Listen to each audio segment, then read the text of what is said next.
small kids, Yeah. even girls, Yeah, of course. Like for it is, taking care of yeah, cows. it is their duties. Like when you are still young, Mm. 18 years age, like you Eight- blow tens downward. Let's Ah. assume like 12 years, Mm. then you take care of cows because it is your duty.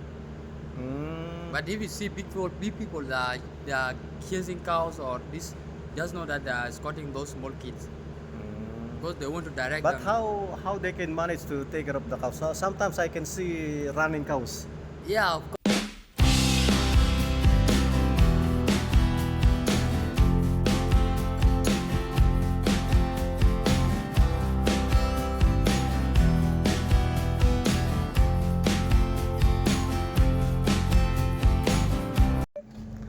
Magandang araw mga kabayan. Medyo busy nga pala ngayon kaya hindi masyado makapag-video. At ang isa pa, medyo nauubusan tayo ng pang-content eh. Kaya ngayon ang naisip ko na lang na gawing content natin. Sasagutin ko yung mga ibang itinatanong ng mga kaibigan natin. Doon sa huling video ko, yung nagpunta ko doon sa taniman nila Benjamin. Merong isang nag-comment doon na nagtatanong siya, paano daw pagka yung dry season? Meron daw bang irigasyon dito sa kanila? Napansin kasi niya doon sa video na yon, napakarami ng mga pananim ni Benjamin. Napakalawak ng lupain at napakaraming mga tanim. Kaya ang iniisip niya, paano daw pagka yung dry season? Yun talaga yung problema nila dito. Dahil nga dito, walang irigasyon. Hindi kagaya sa atin na kahit na tag-araw, pwedeng magtanim yung mga magsasaka. Dito sa kanila, problema talaga nila yon. Kaya ang totoo dito, nakakapagtanim lang sila kapag nag-umpisa na yung tag-ulan. Merong mga nagtatanim naman ng mga maliliit na garden, yung mga lugar na malapit sila doon sa may mga source ng tubig. Kagaya nung doon sa may warehouse namin, mayroong source ng tubig yan para sa compound. Kaya yung mga cleaners doon, nakakapagtanim sila. At doon din sa mayroong isang simbahan, mayroong isang donated ng Red Cross. Mayroong malaking tangke ng tubig na operated ng solar power. Doon sa paligid nun, marami ring mga nagtatanim. Kaya ganun dito.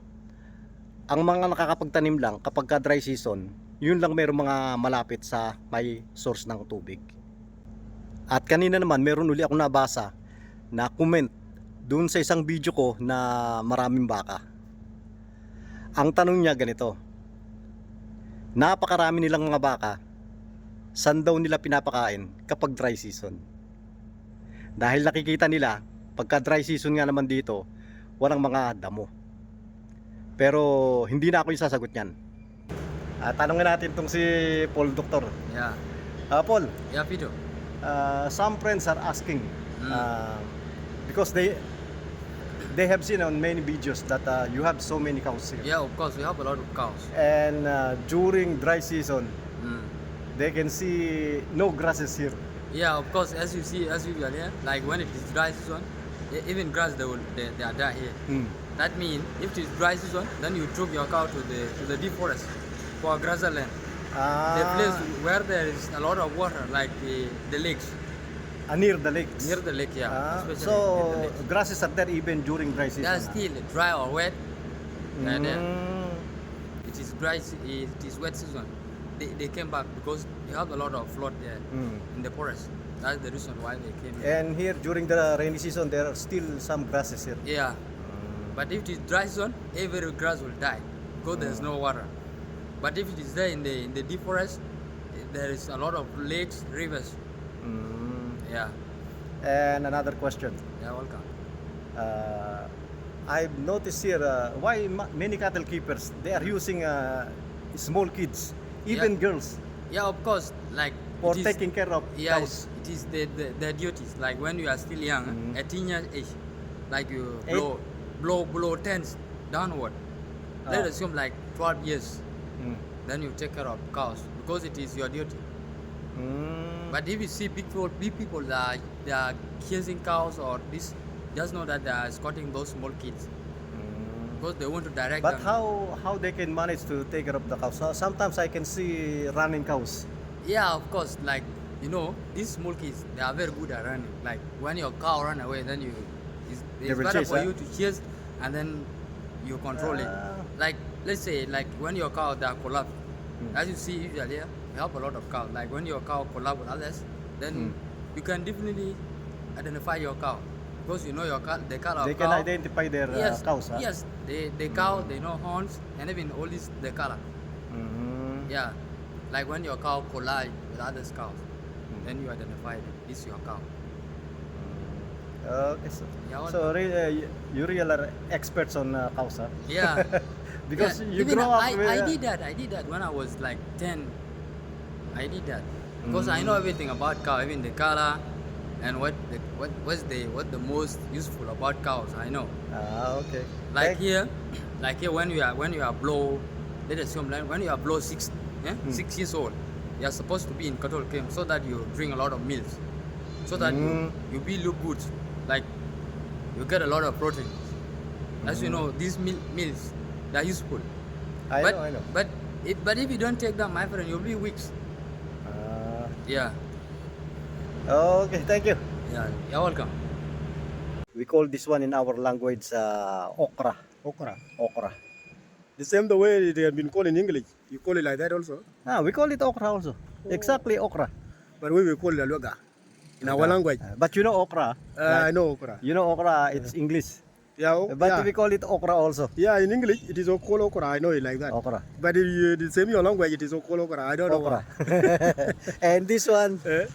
we called it manga. Manga. In your The same- language, In our language, we call it manga also. you call it manga also. We call it manga also. Manga.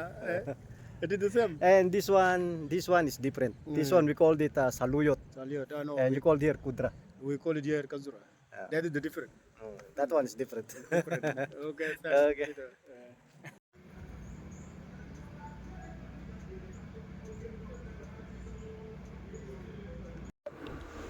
Ito yung pagkain ngayon sa kantin, no? Special na daw yan.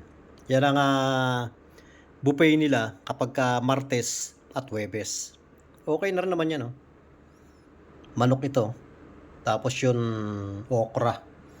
May goat meat. Tsaka may salad. Vegetable. Kaya tayo mga kabayan. Kaya nga lang, kukunti yung kanin ngayon. Dahil madami yung ulam, kukunti naman yung kanin. Pero okay na rin yan. Paminsan-minsan lang naman eh.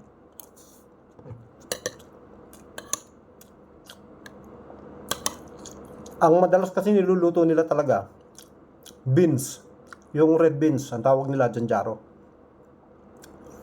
Halos araw-araw yun. Tapos yung minsan may isda, o minsan naman manok. Basta isa lang yung kapalit. Pero ang araw-araw, beans.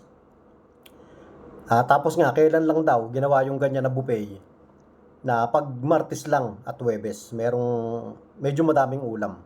Kaya nga lang, medyo mahal. Ang presyo nito, 21,000. Kung sa peso, 210. Pero okay na rin yan. At least, maayos-ayos naman. Kain tayo mga kabayan.